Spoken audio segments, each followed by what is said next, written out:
Hello.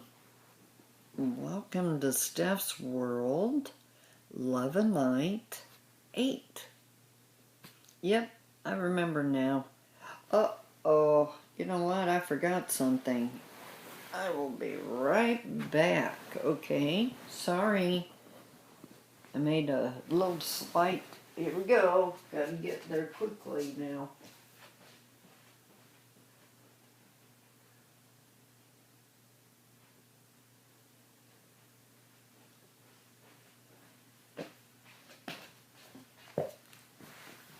Ugh!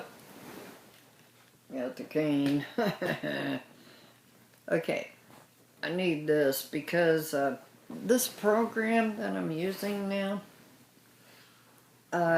it gives me the time, but it's in seconds. And oh boy, I like the program, but I can't handle I got to figure out how to change that. But right now, I don't know how long we're talking.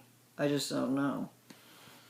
Okay, so I bring this in, and I look at that, and I look at that, and so I got a pretty good idea how long I need to take up your time. Okay, this is Love and Light 8. If you're hearing children in the background, it's a blessing. You know, some people might say to themselves, oh, I wish the kids would go inside, blah, blah, blah. I don't feel that way. I think it's wonderful to hear those beautiful little voices out there. And I don't ever hear my neighbor children fighting. Not ever. I guess maybe I don't hear. Maybe they do fight. I don't know. They sound happy. They sound real happy. Excuse me. And I'm going to be writing I hope it turns out good. I really do. It's a vision that I have. A serious vision for our future. Now, I won't be here. This is years from now. Way in the future. What a possibility. Let's put it that way.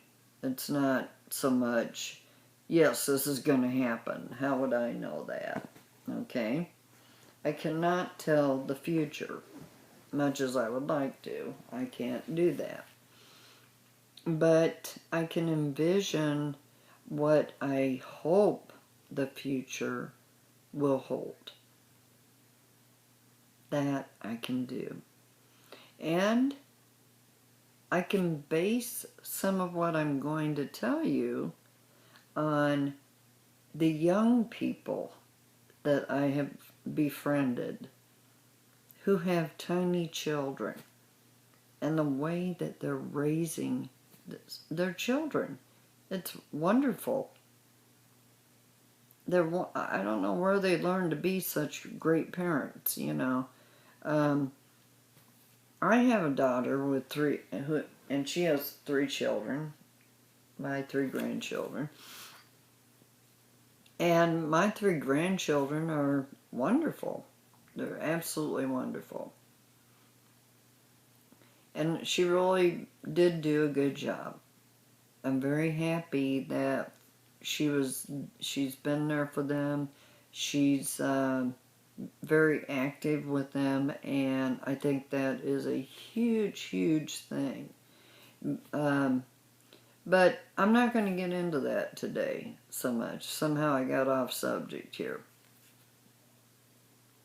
I have a question for you. What do you see right now? Ask yourself, what are you looking at?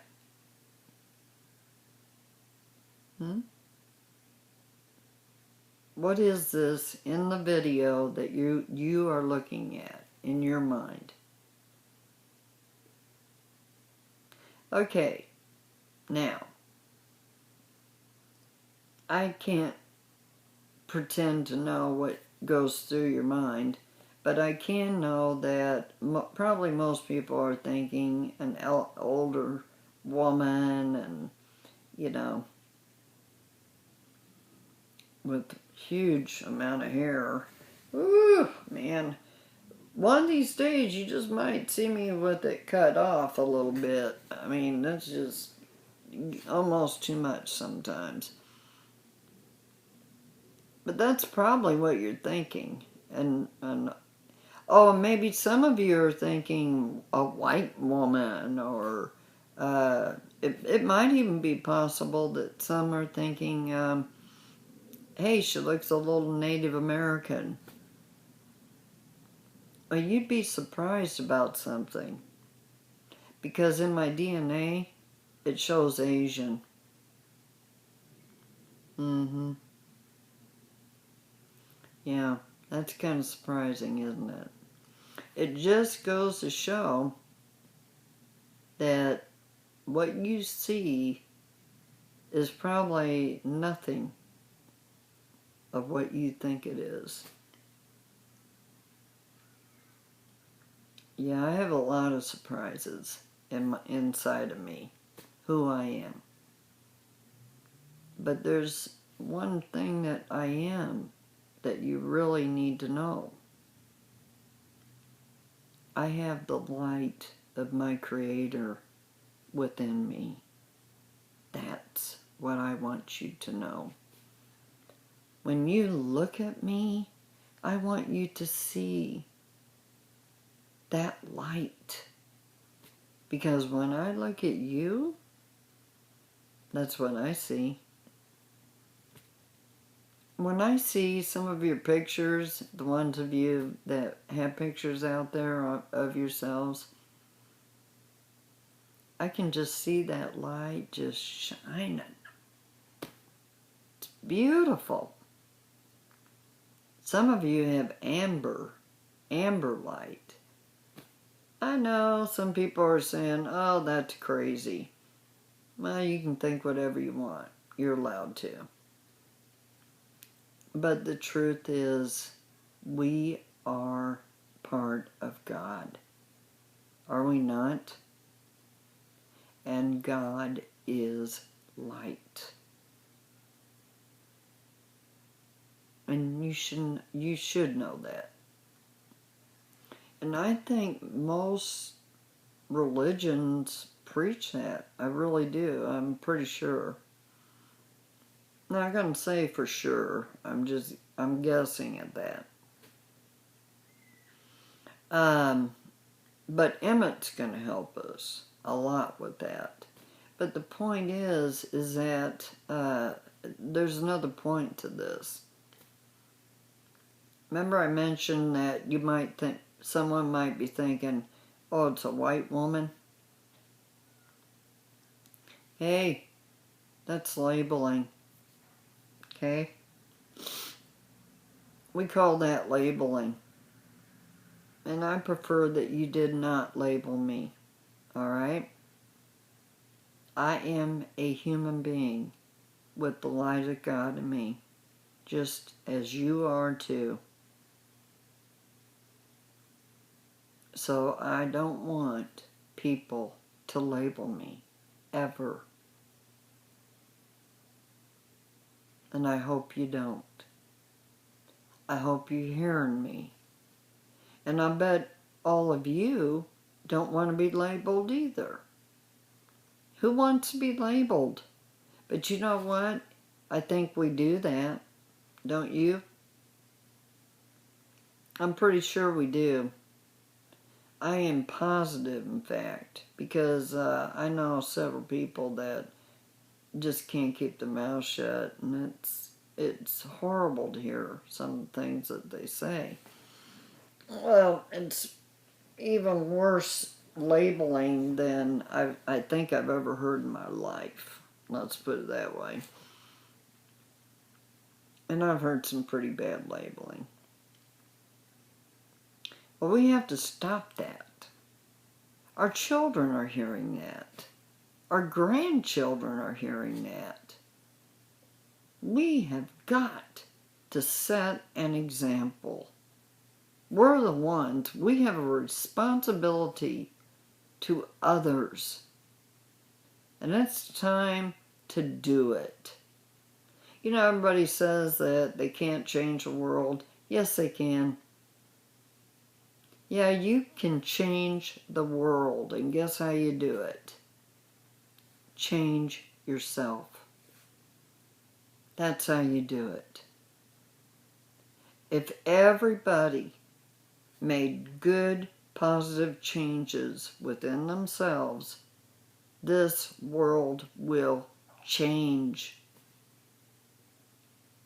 Our children will begin to see how we should be acting, how we should act like grown-ups, how delicate and loving relationships are and should be. But not in this world right now. We're still labeling. Mothers and daughters are still fighting amongst each other. Everybody's trying to control each other. Grandchildren don't get to see their grandparents. Our world is sick. It really is. The world is sick. I'm talking about the people in it. If we are doing these things, then we need to get some help.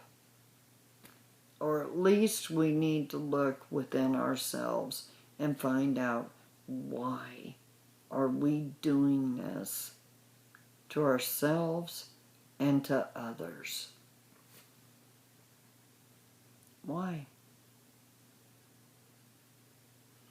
Now, I grew up with a father who, to this day, he is exactly the same person he was, almost identical, when I was 12 years old. And he's 83 now. He has not changed hardly at all. Now, that's pretty sad. You need to think about that. Okay, when I was 12 years old, he's 23 years older than me. So, let's see, he was 35. And so now he's, 83. Wow. No change at all. I love my dad, but it's hard to talk to him. I have to make sure I don't get on certain subjects because I can't listen to that. And I refuse to. I will not listen to it. And the good news is that he's not like he used to be in some respects. He's living up in Chicago with my sister right now. My mother is in a nursing home for Alzheimer's. And he goes to see her every single day. I mean, he is devoted to her. And he has always been devoted to my mother. You know how some men look at other women all the time, even though they're married? And they do. I've been married 4 times. I know all about it.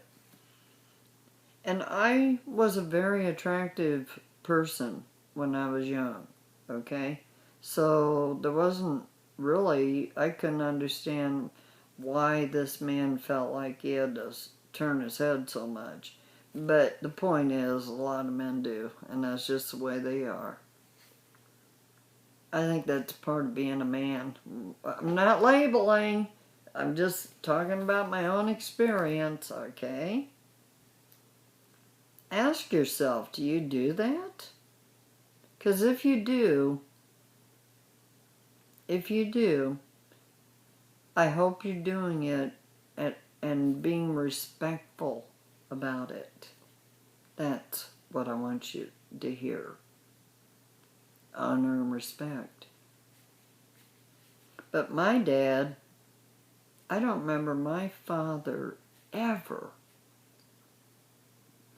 never doing the head turning thing. Not ever.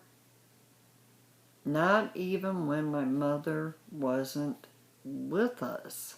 There were 6 of us. In fact, I'm going to tell you a funny story about my dad. Oh, he's a character, let me tell you. He's definitely... I know why I was a wild thing when I was a teenager and even into my 20s and 30s. I definitely was the wild thing. And it was him and the family, you know, that I was raised in. If I'm moving around, it's partly because I'm in a lot of pain right now. And I'm sorry. I'm really sorry. I apologize for that. But it's important right now for me to get this video done. It is extremely important. And I'm doing my very best to hang in there. Got the cane. Mr. Cane's going to help me when I feel like I'm going to fall over. So, remember, you know, I've been telling you I'm challenged, and I don't know if you really realize how challenged I am, but I'm extremely challenged. And this is an example. This was from a seizure. And it's so severe that they wanted to do an operation on it a month ago, but I put them off. And then I was supposed to have one today, same operation, and I put that off. So next month, after my birthday, I'm not going to put it off. I'm going to let them do it, but I'm not happy about it. But it's horribly painful. Horribly. It's hard to believe you can hurt yourself so severely in a seizure, but you can. You can. And there's a lot of other things that seizures and that it's brain damage. And sadly, there's a lot of people that don't understand that the ramifications of what brain damage means. They just don't understand. All they have to do is look it up. They might understand it then. But anyway, I'm not going to talk about other people or their issues. That's not what we're here for. What I am here for is let's get over this labeling stuff. Oh, I was going to tell you the story about my dad. It's a goodie.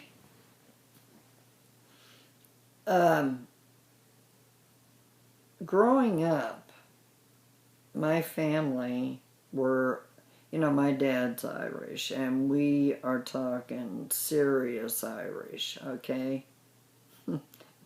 I don't think there's much of anything else, but it's Irish. And that's where this hair color all comes from. Well, no, actually it comes from one part of my mother's side, too.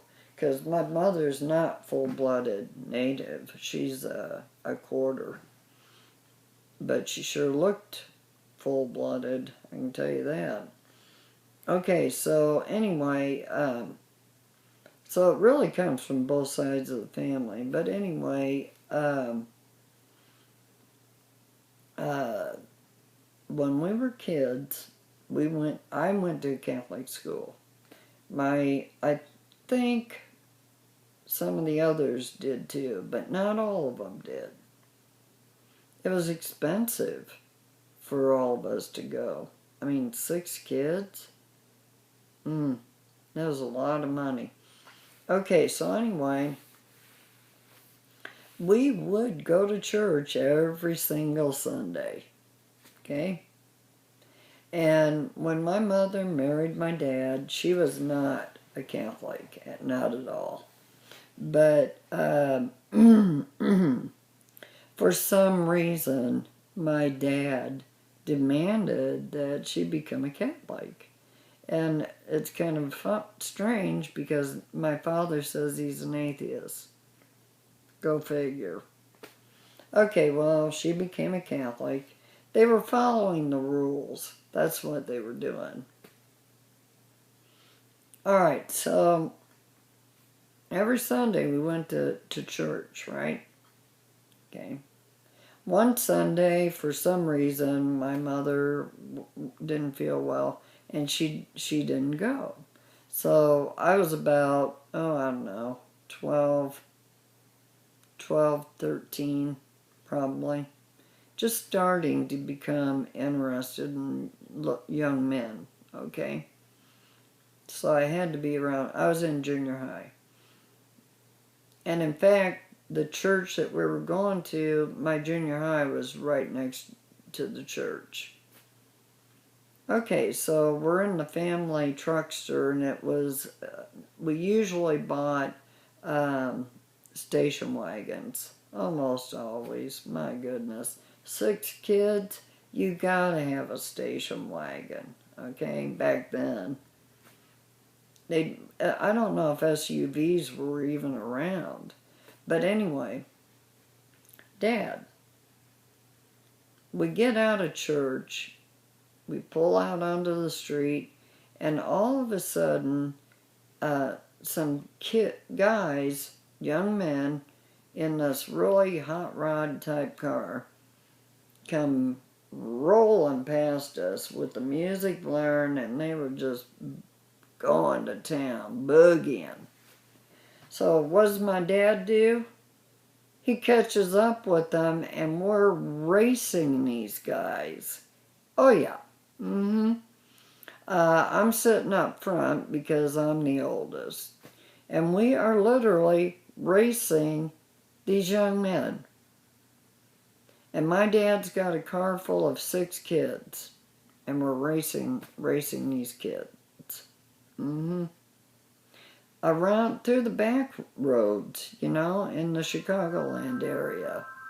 So the phone's ringing, and I'm just going to let it ring. Call from Halloween Capital. Call from Halloween Capital. I have no idea what that's all about, so we'll let that go. But anyway, yeah, it was amazing, but that was my dad. And then he told all of us kids, now don't tell your mother we did this. Don't tell your mother we did this. Well, what's funny was years later, I told her.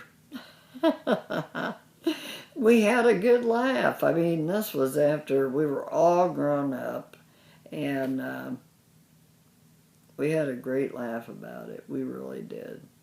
It was cool. All right, well, back to labeling. So I grew up with a man that was a labeler, and I do mean a labeler, and not always good. And I think you know what I'm talking about. Fortunately, and don't take this the wrong way, but fortunately, some of that is finally starting to die off. At least I hope so. I hope that that way of thinking is going to end. We cannot let it continue against anybody. I'm part Native American. Not a great big part, but I am part. And people can see it in me. So, and I used to have yellow teeth. That's Asian. So, I got news for you. You know, you don't know what you're talking to sometimes. You just don't know. And what does it matter? Because, right, what it really boils down to is that we are the light of God. We have the light of God within us. And whether you believe it or not, it's true. It's true. I can honestly say that. I have my reasons why I know that. One of these days I'm going to tell you about it. You're going to freak out, but I'm going to tell you about it. I wrote about it, but I know that nobody took it seriously, so they didn't. It's a blog, one of my blogs. But, I noticed I got starred on another blog in my blog area. Kind of surprised me. I don't know how they get starred, you know. I have no idea how that works on Google Plus, but I got 3 of them starred now. Okay. Now I am going to see what time it is. Yeah. It's time to read. Okay. I hope everybody got the message today. I really do. This is so important for us. We are the teachers. Even you who are in your 20s, you are the teachers. Everybody is a teacher. I don't care how old you are. You're a teacher. The way you act, the way you behave, the way you treat others, you are teaching. Somebody is watching. So you're a teacher. And what do you want to teach? Bad things or good things? Huh? I want to teach good things. I really do. Okay, let's do a little Emmett now. How about that idea? My favorite guy. Wait till we get to one of his other books. Ooh, man, you guys are going to freak. Okay. Now, this is difficult because I'm hurting, guys, and I'm sorry. And I'm trying to hang in there. I have a spinal problem that's so severe that I'm supposed to be in a wheelchair. Stubborn woman. Okay, I'm labeling. Okay. Now, I already read this piece, but I'm going to start here because it's the beginning of the paragraph. Okay? We were talking about where Jesus says, I am the bread of life. That's where we were. Another example is the word prosperity. Now, this is part of the I am the bread of life, unless ye eat this bread. Okay? It's what's in the Bible, all right? All right, now, in scriptural sense, prosperity and prosper signify a very great deal more than the acquirement of material possessions. They really mean success in prayer. Prayer. From the point of view of the soul, success in prayer is the only kind of prosperity worth having. And if our prayers are successful, we shall naturally have all the material things that we need. How about that? I'm going to tell you something when I get done about that.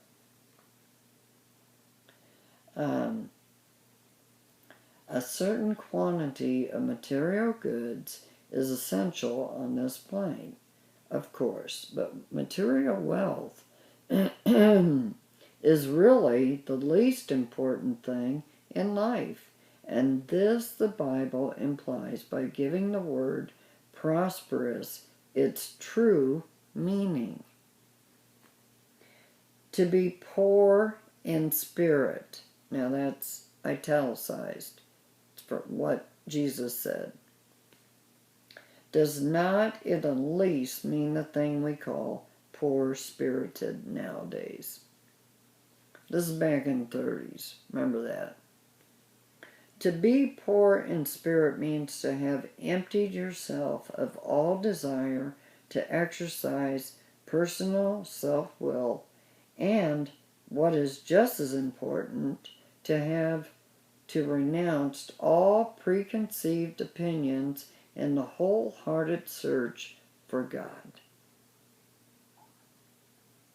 It means to be willing to set aside your present habits of thought, your present views and prejudices, your present way of life if necessary, to jettison, in fact, anything and everything that can stand in the way of your finding God.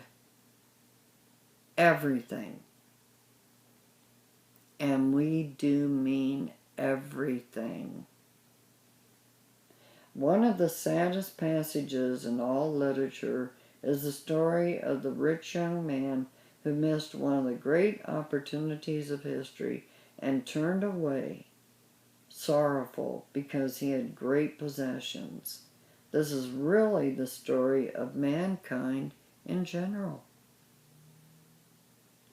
We reject the salvation that Jesus offers us, our chance of finding God, because we have great possessions, not in the least because we are very rich in terms of money, for indeed most people are not, but because we have great possessions in the way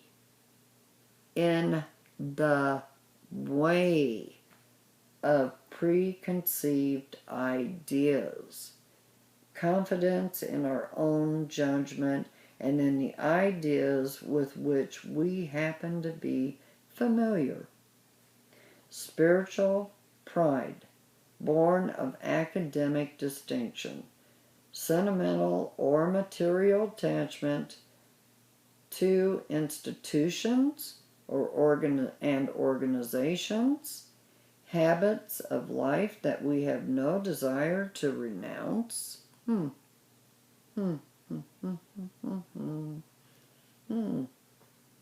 Labeling. Concern for human respect, or perhaps fear of public ridicule, or a vested interest in worldly honor and distinction. And these possessions keep us chained to the rock of suffering that is our exile from God. The rich young man is one of the most tragic figures in history. Not because he happened to be wealthy, for wealth in itself is neither good nor bad, but because his heart was enslaved by that love of money, which Paul tells us is the root of all evil.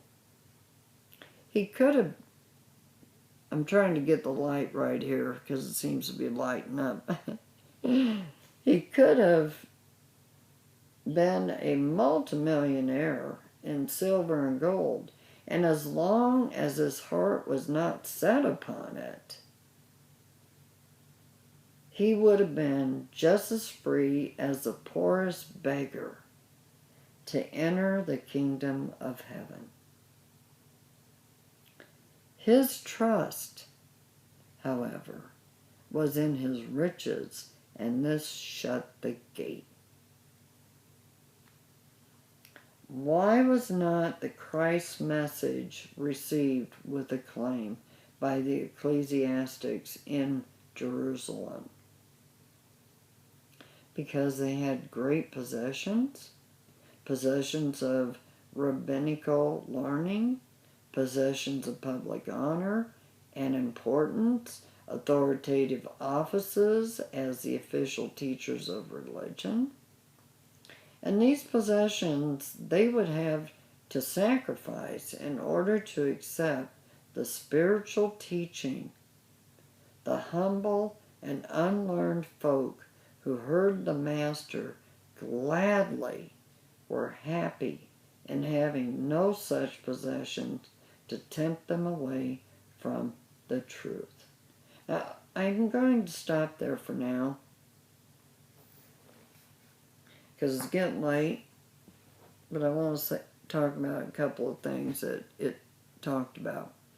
First of all, it's not telling us that being wealthy is bad. That's not what it's saying. And I hope you understood that, okay? I've had people talk to me online thinking that having money is wrong. I think God is happy when we're, there's a saying, healthy, wealthy, and wise, okay? I don't think that's a bad thing. I think where it becomes a bad thing is when that becomes the most important thing in your life and you lose your heart. You lose your soul for that. You decide, I'd rather have that than have the light of God inside of me. That's the bad part. Okay? Now you gotta remember, Emmett wrote this like in the 30s. Okay, now, I like the part where he talks about our habits. What did we talk about when I first started? Labeling? That's dishonorable. We must start looking at each other as spirits, as light, as children of God. We must. We must teach others to think that way. We must. And let's see.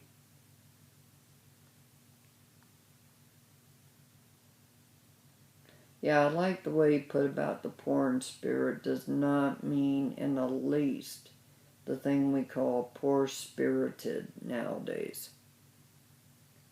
These are very important words or conversation that he gave us. They were amazing, really. And I can't wait to continue on with this because it gets, as we go through this, it gets so much better. Well, I love all of you. It's getting late, I know that. And remember, don't label me. And I'm not going to label you either, okay? I'm going to love you. I love all of you. I'll talk to you soon.